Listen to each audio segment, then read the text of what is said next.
Presenting lion. इस कहानी की शुरुआत में एक बच्चे को दिखाया जाता है जिसका नाम सरू है। सरू अपने बड़े भाई गुड्डू के साथ ट्रेन में कोयला चोरी कर रहा होता है। दरअसल ये लोग बहुत गरीब हैं, इन्हें अपनी गुजर बसर के लिए चोरी करनी पड़ती है। ये दोनों ट्रेन से बहुत सारा कोयला चोरी करते हैं और उस कोयले को एक दुकान में बेचने के लिए जाते हैं। उसी दुकान में जलेबियां भी बन रही होती है। सरू अपने बड़े भाई से कहता है कि मुझे जलेबी खानी है। उसका बड़ा भाई कहता है कि एक दिन मैं तुम्हें जलेबी जरूर खिलाऊंगा। उसके पास इतने पैसे नहीं है कि वो अपने छोटे भाई को जलेबियां खिला सके। सरू कहता है कि एक दिन हम दुकान की सारी जलेबियां खरीद लेंगे। अब कोयले के बदले इन्हें थोड़ा सा दूध दिया जाता है और ये दोनों भाई खेलते हुए अपने घर वापस पहुंच जाते हैं, जहां पर सरू और गुड्डू की एक छोटी बहन भी है। ये तीनों अपनी माँ के साथ रहते हैं। सरू की माँ अपने दोनों बच्चों से पूछती कि वो दूध कहाँ से लेकर आए, लेकिन वो इस बात का कोई भी जवाब नहीं देते। उसी रात को सरू का भाई गुड्डू काम पर जा रहा होता है। सरू कहता है कि मैं भी तुम्हारे साथ काम पर चलूंगा। उसका भाई कहता है कि तुम मेरे साथ नहीं चल सकते क्योंकि काम पर बोरियां उठानी पड़ती है और इस काम के लिए तुम बहुत छोटे हो। सरू अपने सिर के ऊपर चेयर उठाकर दिखाता है, साथ ही साथ वो साइकिल भी उठाने की कोशिश करता है। सरू कहता है कि मैं कोई भी काम कर सकता हूँ। सरू की जिद करने पर उसके भाई को उसे अपने साथ ले जाना पड़ता है। ये दोनों के दोनों एक ट्रेन स्टेशन पहुंचते हैं। सरू अपने भाई गुड्डू की गोद में ही सो जाता है। उसका भाई उसे उठाने की कोशिश भी करता है पर सरू बहुत छोटा है, उसे बहुत नींद आ रही होती है। वो कहता है कि मुझे सोने दो। सरू का भाई गुड्डू उसे एक बेंच पर लिटा देता है और कहता है कि मैं कल सुबह काम कर कर वापस लौट जाऊंगा, तुम यहीं पर रहना। जाने से पहले सरू अपने भाई को कहता है कि जब तुम लौटोगे तो जलेबी लेकर आना। वो कहता है कि ठीक है। सरू कहता है 2000 जलेबियां। इसके बाद उसका भाई गुड्डू काम पर चला जाता है। कुछ ही देर बाद जब रात और भी गहरी हो जाती है, स्टेशन पूरी तरह से खाली हो जाता है। इस पूरे स्टेशन पर सिर्फ एक ही बच्चा होता है और वो होता है सरू। सरू वहीं प्लेटफॉर्म पर खड़ी एक ट्रेन में जाकर बैठ जाता है। कुछ ही देर बाद उसे नींद आ जाती है। सुबह जब उसकी नींद खुलती है तो ट्रेन चल रही होती है। सरू ये देखकर घबरा जाता है और ट्रेन में चारों तरफ भागता है। वो अपने भाई को आवाज भी देता है, साथ ही साथ वो ट्रेन के दरवाजे खोलने की भी कोशिश करता है पर दरवाजे पूरी तरह से लॉक्ड होते हैं। इसीलिए ट्रेन के कई बार रुकने के बाद भी वो ट्रेन से बाहर नहीं निकल पाता। ट्रेन की बोगी पूरी तरह से खाली है। सरू भूखा प्यासा इस ट्रेन में फंस चुका है। कुछ दिन का सफर तय करने के बाद ट्रेन कलकत्ता वेस्ट बंगाल पहुंच जाती है, यानी सरू के घर से 1600 किलोमीटर दूर। सरू मध्य प्रदेश के खांडवा डिस्ट्रिक्ट से है। वो स्टेशन पे उतरता है जहाँ पर बहुत ज़्यादा भीड़ होती है। वो टिकट काउंटर पर जाता है और कहता है कि मुझे अपने घर जाना है, पर यहाँ पर सब बंगाली में बात कर रहे होते हैं। सरू को किसी की बात समझ में नहीं आती। वो वहीं स्टेशन पर बैठे अपने जैसे कुछ बच्चों के साथ जाकर बैठ जाता है जिनके पास कोई भी घर नहीं होता। और कुछ ही देर बाद यहाँ पर कुछ लोग आते हैं जो उन बच्चों को उठाकर अपने साथ ले जा रहे होते हैं। सरू किसी तरह से वहां से भाग जाता है और वो एक बार फिर से रात के अंधेरे में इस बड़े शहर में पूरी तरह से अकेला है। उसे बहुत भूख भी लगी होती है। तभी उसे देवी माता की एक मूर्ति दिखती है। वो देवी माँ को नमन करता है और देवी माँ के चरणों में जो प्रसाद होता है वो उस प्रसाद को खाता है। अगली सुबह सरू ट्रेन ट्रैक पर चल रहा होता है क्योंकि वो अपने घर जाना चाहता है। तभी यहाँ पर एक औरत आती है जिसका नाम नूर होता है। वो सरू से पूछते कि तुम्हारा घर कहाँ है। वो कहता है कि गणेश तले है। ये मध्य प्रदेश में इतना छोटा गांव होता है जिसके बारे में किसी को कुछ नहीं पता होता। नूर उसे अपने घर ले जाती है, उसे खाना खिलाती है, नहलाती है। वो कहती है कल सुबह एक आदमी आएगा जो तुम्हारी मदद करेगा, वो तुम्हें तुम्हारी मम्मी से मिलवा देगा। अगली सुबह यहाँ पर रामा नाम का एक आदमी आता है। वो सरू की पूरी बॉडी चेक करता है और नूर को धीरे से कहता है कि तुमने बहुत अच्छे से काम किया। उन्हें ऐसी लड़के की तलाश थी। सरू को इन दोनों पर शक हो जाता है, इसीलिए वो मौका देखकर इस घर को छोड़कर भाग जाता है। सरू अपने कई दिन हावड़ा ब्रिज के आसपास गुजारता है। उसे हमेशा अपनी मम्मी की याद आती है कि किस तरह से उसकी मम्मी पत्थर तोड़ा करती थी और वो अपनी मम्मी की मदद किया करता था। सरू अपनी मम्मी से बहुत प्यार करता है पर अब वो यहाँ से 1600 किलोमीटर दूर है जिसके बारे में सरू को कुछ भी नहीं पता।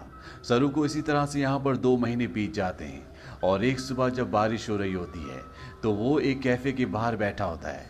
कैफे के अंदर एक लड़का कॉफी पी रहा होता है और बाहर से सरू उसकी नकल उतार रहा होता है। वो लड़का बाहर आता है और सरू को कुछ खाने के लिए देता है। इसके बाद वो सरू को अपने साथ पुलिस स्टेशन ले जाता है। वो बताता है कि इस लड़के को बांग्ला बोलनी नहीं आती है, हिंदी में बात करता है। जब मैंने इससे पूछा कि कहाँ से है तो इसने बताया कि ये गणेश तल्ले से है। इस जगह के बारे में ना लड़के को ना ही पुलिस वाले को कुछ पता होता है, क्योंकि ये मध्य प्रदेश में एक बहुत छोटा सा गांव है। लड़का सरू से उसकी मम्मी का नाम भी पूछता है। सरू कहता है कि मेरी मम्मी का नाम अम्मी है। दरअसल उसे अपनी मम्मी का नाम नहीं पता होता। पुलिस उसके पेरेंट्स को ढूंढने की बहुत कोशिश करती है, पर सरू के घर का, उसके गांव का, उसके परिवार का कुछ भी पता नहीं चलता। इसीलिए पुलिस उसे एक अनाथ आश्रम में भेज देती है।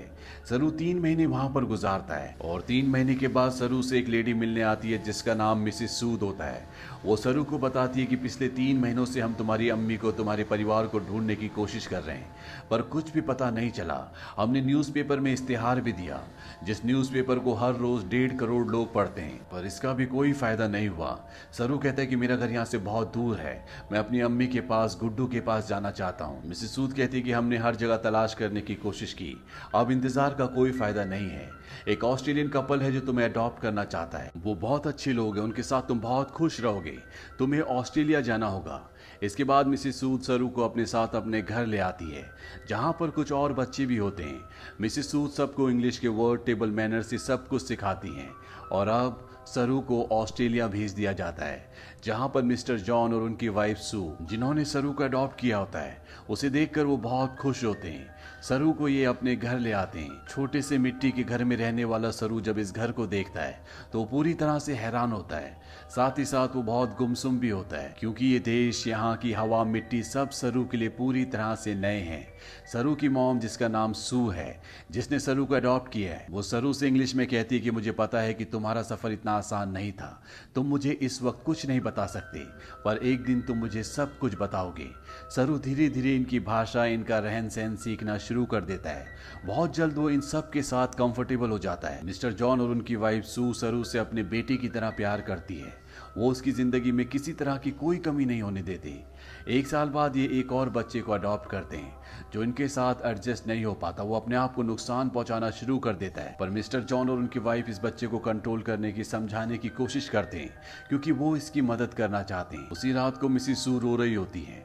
सरू उनके पास जाता है, उनके आंसू पोंछता है और उनके गले से लग जाता है, यानी कि अब उसने पूरी तरह से उन्हें अपनी मॉम मान लिया है। धीरे धीरे वक्त बीतता और 20 साल बीत जाते हैं। सरू अब बड़ा हो चुका है। मिस्टर जॉन और उनकी वाइफ, जो सरू के मॉम डैड है, उनको सरू पर गर्व होता है।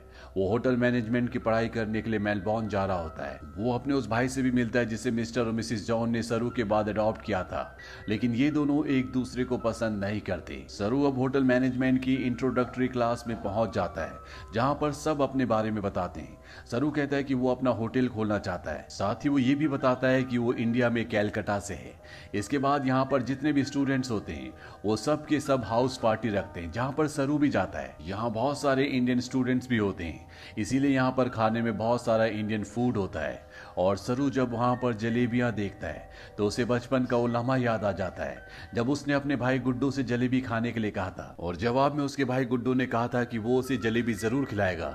सरू ने कहा था कि एक दिन वो सारी जलेबी खरीद लेंगे। सरू को जब ये लम्हा याद आता है तो उसकी आंखों में आंसू आ जाते हैं और वो अपने दोस्तों को बताता है कि वो कैलकाटा से नहीं है, वो किसी और जगह से है। बचपन में वो खो गया था, वो एक ट्रेन में बैठ गया था और जब ट्रेन रुकी तो वो कैलकाटा पहुंच गया था। यहाँ पर एक लड़का उससे पूछता है कि वो ट्रेन में कितने दिन तक था। सरू कहता है 2-3 दिन तक। वो लड़का उसके गांव का नाम पूछता है। सरू कहता है गणेश तले, लेकिन सरू को अब ये भी नहीं पता कि वो अपने गांव का नाम अच्छे से प्रोनाउंस कर पा रहा है कि नहीं, क्योंकि उसे हिंदी बोलनी नहीं आती, वो अब सिर्फ इंग्लिश बोल सकता है। यहाँ पर एक लड़का उसे कहता है कि कैलकाटा के हावड़ा ब्रिज से, जहाँ पर तुम बचपन में पहुंचे थे, अगर वहां से हम टाइम और ट्रेन की स्पीड को कैलकुलेट करें और वापस जाएं तो हम तुम्हारे गांव के आसपास के रेडियस में पहुंच सकते हैं। यहाँ पर एक लड़की उसे गूगल अर्थ के बारे में बताती है। वो कहती है गूगल अर्थ के सहारे तुम दुनिया की किसी भी जगह को ढूंढ सकते हो, पर सरू इस बारे में और ज्यादा बात करने से मना कर देता है। इसके बाद ये पार्टी से निकल जाते हैं। सरू के साथ एक लड़की भी होती है जिसका नाम लूसी होता है। ये दोनों एक दूसरे की तरफ अट्रैक्टेड होते हैं, इसीलिए रात को ये दोनों एक दूसरे के फिजिकली बहुत क्लोज हो जाते हैं। अगली सुबह जब सरू उठता है तो उसे अपने पेरेंट्स की, अपने घर की, अपने गांव की याद आती है। उसे एहसास होता है कि उसके खो जाने के बाद उसकी मॉम, भाई बहन उसके लिए कितना परेशान हुए होंगे। इसीलिए वो गूगल अर्थ एप्लीकेशन के जरिए साथ ही साथ स्टेशन से अपने घर की जो दूरी होती है उसकी कैलकुलेशन करके हर तरह से अपने गांव गणेश तले को ढूंढने की कोशिश करता है, पर उसकी सारी कोशिश पूरी तरह से बेकार हो जाती है। धीरे धीरे वक्त बीतता और 3 साल बीत जाते हैं। लूसी का और सरू का रिश्ता अब और भी गहरा हो चुका है। ये दोनों एक दूसरे से बहुत प्यार करते हैं, पर सरू आज भी अपने परिवार के लिए परेशान है। उसे कई बार अपने भाई की छवि दिखती है। उसे एहसास होता है कि उसका भाई उसे कह रहा है कि उसे घर चले जाना चाहिए। सरू अपने परिवार की यादों में उन्हें ढूंढने में इतना खोया होता है कि धीरे धीरे वो लूसी से अलग हो जाता है। वो लूसी से कहता है कि तुम मुझसे बेहतर इंसान डिजर्व करती हो। लूसी और सरू अलग हो जाते हैं।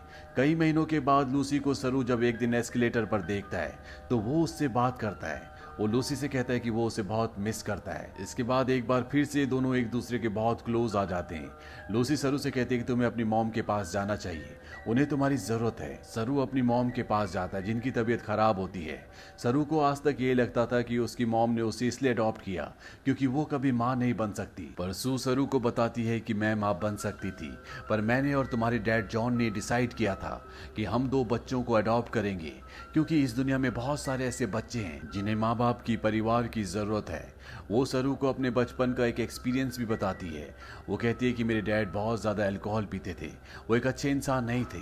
मैं हमेशा डरी डरी रहती थी, और एक दिन जब मैं अपने घर के पीछे गई तो मैं चाहती थी कि धरती मुझे निगल ले। तभी मुझे खेत की दूसरी तरफ एक बच्चा दिखा जिसकी ब्राउन स्किन थी, और अगले पल वो बच्चा मेरी साइड में खड़ा था। उस पल मुझे एहसास हो गया कि अब मेरी जिंदगी में सब कुछ ठीक होगा। फिर तुम और तुम्हारा भाई मेरी जिंदगी में आए, लेकिन अब तुम मुझसे बात नहीं करते, मुझे तुम्हारी जरूरत है। सरू को यहाँ पे एहसास होता है कि उसे अपनी मॉम का साथ देना चाहिए, और साथ ही वो अपनी बायोलॉजिकल मदर को भी ढूंढना चाहता, अपने भाई को ढूंढना चाहता है। इसीलिए एक बार फिर से वो गूगल अर्थ पर अपने गांव को ढूंढने की कोशिश करता है, और जब वो इंडिया के अलग अलग हिस्सों को जूम करके देखता है तो उसे वो जगह दिख जाती है जहाँ पर उसकी मॉम पत्थर तोड़ा करती थी। इसके बाद वो धीरे धीरे आसपास के पूरे एरिया को सर्च करता है और उसे अपना गाँव, जिसका नाम गणेश तलाई है, वो मिल जाता है। उसे पता चल जाता है कि उसका गांव मध्य प्रदेश के खांडवा डिस्ट्रिक्ट में है। इस बात से वो बहुत खुश होता है। वो ये बात लूसी को और अपनी मॉम को भी बताता है। उसकी मॉम भी उसके लिए बहुत खुश होती है, क्योंकि उसकी मॉम और उसके डैड चाहते हैं कि वो इंडिया जाकर अपने परिवार से मिले। सरू अब भारत आ जाता है और वो उस जगह पहुंच जाता है जहां पर उसने अपना बचपन बिताया था। वो धीरे धीरे बचपन की यादों से आगे बढ़ता हुआ उस घर तक पहुंच जाता है जहां पर बचपन में वो अपनी मॉम, अपने भाई और अपनी बहन के साथ रहा करता था। पर अब इस घर में कोई भी नहीं रहता।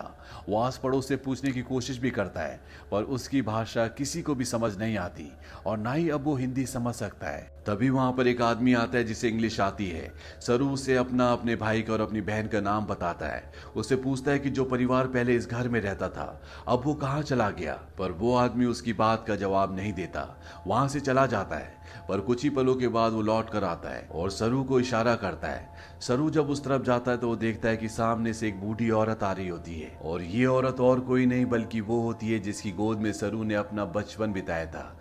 ये उसकी बायोलॉजिकल मॉम होती है। वो उनके गले लगकर बहुत रोता है। सरू की मॉम आज तक इस गांव को छोड़कर इसीलिए नहीं गई थी क्योंकि उसे यकीन था कि एक दिन उसका बेटा लौटकर जरूर आएगा। सरू की बहन भी यहाँ पर होती है।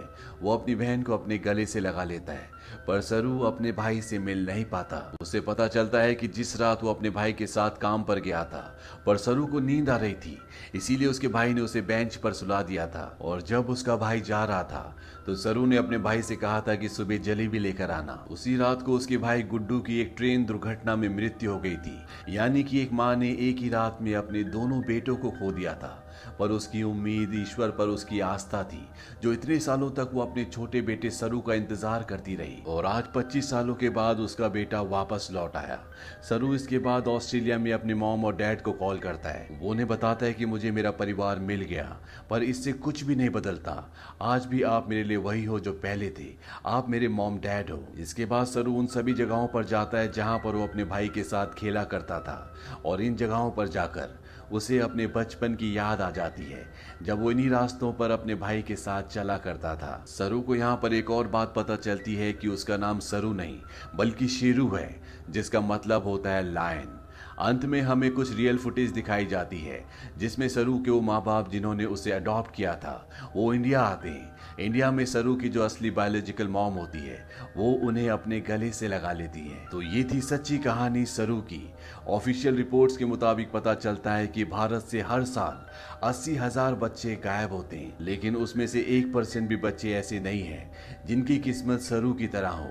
इसीलिए इस पूरी कहानी, इस पूरी फिल्म के जो हीरो हैं वो और कोई नहीं बल्कि मिस्टर जॉन और उनकी वाइफ सू है, जो अपने बच्चे पैदा कर सकते थे पर उन्होंने फैसला किया कि वो अपने बच्चे पैदा ना करके उन बच्चों को अडॉप्ट करेंगे जिनके पास घर नहीं है, ताकि उन्हें एक अच्छा घर मिल सके। अगर इस दुनिया में हर एक इंसान की सोच इसी तरह से हो जाए तो ये दुनिया स्वर्ग बन जाए। तो ये थी पूरी कहानी फिल्म लॉयन की। ये फिल्म सन 2016 में रिलीज हुई थी। IMDb पर इसकी रेटिंग है 8। इस फिल्म का बजट था $12 मिलियन और बॉक्स ऑफिस पर इसने कमाई की थी $141 मिलियन की। उम्मीद करते हैं कि ये कहानी आप